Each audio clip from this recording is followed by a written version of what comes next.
ኢትዮጵያ ሲባል ከሃይማኖት የተለየች ሃይማኖት አልባ የሃይማኖት ግፋፎ ገለባ ማጠራቀሚያ አገር አይደለችም። የተጣራ ሃይማኖት ያላት ከኖህ እስከ ሙሴ ከሙሴ እስከ ክርስቶስ ከክርስቶስም እስከ ዛሬ ያልተለወጠ እውነተኛ ከእግዚአብሔር አንድነት አንድ አድርጓት የኖረ አዋህዳት የኖረ የተጣራ ሃይማኖት አላት። በዘመንም በትምህርትም አድጎ ፍጹም የሆነ ከዚህ ሌላ ሃይማኖት ለኢትዮጵያ አያስፈልጋትም የለም።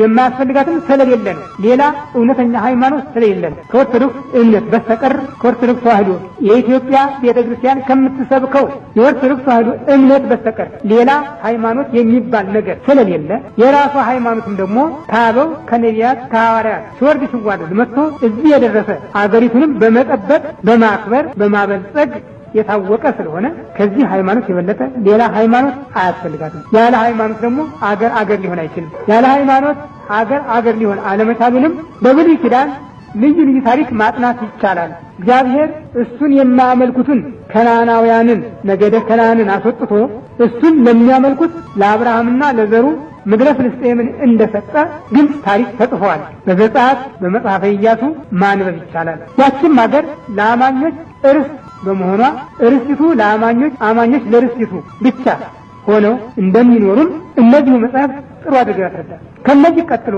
በሃይማኖት ባለርስትነት ከብሮ መኖር የኢትዮጵያውያን የግል ሀብታቸው ነው።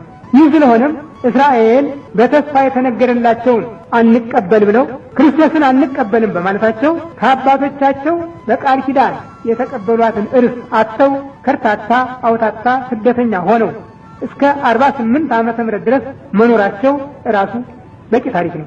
ኢትዮጵያ ግን ከ3000 ዓመት በላይ ጸንታ መኖሯ ራሱ የሃይማኖት ምስክር ነው እና ለአንድ ሀገር አንድ ሃይማኖት እንጂ ብዙ ሃይማኖት አስፈላጊ አይደለም። ለአንድ ሴት ለአንድ ቤት ብዙ ሴቶች እንደማያስፈልጉ ሁሉ ለአንድ አገር ለአንድ መንግስትም ብዙ ሃይማኖቶች አስፈላጊዎች አይደሉም። የሚፈለገው እግዚአብሔርን ማመን ከሆነ ኢትዮጵያ የሚጎላት ነገር የለም፣ የተመሰገነችበት ነው። እንዲያውም ጌታ የሳባ ንግስት በፍርድ ቀን ተነሳ ይችን ትውልድ ትፋረዳታለች በማለቱ ኢትዮጵያ እውነተኛውን ሃይማኖት ለመቀበሏና የእውነተኛውን ሃይማኖት ባለቤት ለመሆኗ በቂ ማረጋገጫ ነው። የከሆነ ኢትዮጵያውያን ሁሉ በገንዘብ የሚመጣ ሃይማኖትን ሊገደዱበት አይገባቸውም። ሞራላቸውን አጠንክረው አገራቸውንና ሃይማኖታቸውን አክብረው መኖር አለባቸው። ሃይማኖት የግል ነው፣ አገር የጋራ ነው የሚል አዋጅ ከተፈጠረበት ጊዜ ጀምሮ ግን ያ የ3000 ዓመት ታሪክ ጠፍቶና ተበላሽቶ እንዳልነበረ ሆኖ ህዝቡ መብት አልባ፣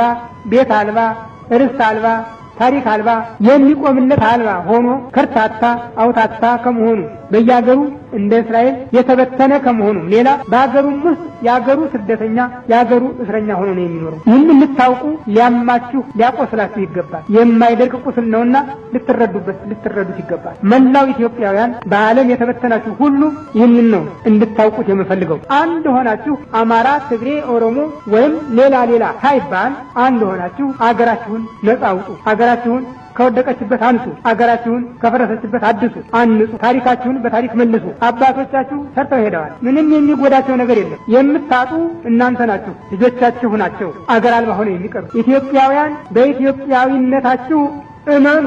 አገራችሁ ኢትዮጵያ፣ እናንተም ኢትዮጵያውያን መሆናችሁን ብትወዱም ባትወዱም አምናችሁ ተቀበሉ። ቅዱስ ጳውሎስ ምን ይላል? የማያምኑ ቢኖሩ የነሱ አለማመን እግዚአብሔርን ከመኖር የሚያግደው ነገር ነው ወይስ ሌሎችን ከማመን ይከለክላል ይላል። እንግዲያው እናንተ ኢትዮጵያውያን ስትሆኑ ደማችሁ፣ ቀለማችሁ፣ ሁኔታችሁ እየመሰከረባችሁ ኢትዮጵያውያን ስትሆኑ ኢትዮጵያዊነታችሁን ብትክዱ ባይዶች ግን አይደሉም ብለው አይቀበሏችሁም።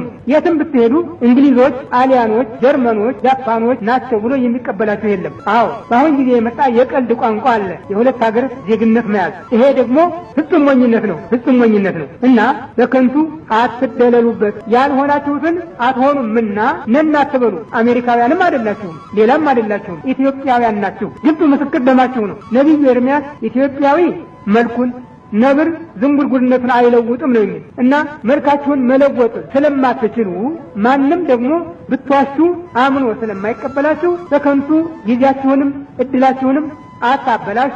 ወደ ኢትዮጵያዊነታችሁ ተመለሱ። እግዚአብሔር ለሁላችሁም አይምሮች። ዛሬ በሞትና በሕይወት መካከል ነው የምንገኘው። በሃይማኖት አንረዳ፣ ሃይማኖት የለም። በምግባር አንረዳ፣ ምግባር የለም።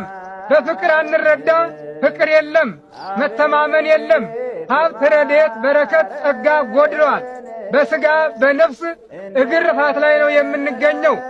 ስለዚህ እግዚአብሔር ከመዓት ወደ ምሕረት ተመልሶ እንዲታረቀን ይቅርታውን እንዲያደርግልን እኛም የቁም ሙታን ነንና ለራሳችን እንዘን እናልቅስ። ሌላይቱ ደግሞ ለ3000 ዓመት አባቶቻችን ከዚያም በበለጠ ዕድሜ በሕይወት ጠብቀዋት ያኖሯት አገራችን ዛሬ በሞት ጥላ ውስጥ ነው የምትገኘው። በሞት ጥላ ውስጥ በጨለማ ውስጥ የምትገኝ ስለሆነች እያንዳንዳችን የእንባ መሥዋዕት ለእግዚአብሔር ልናቀርብላት ይገባናል።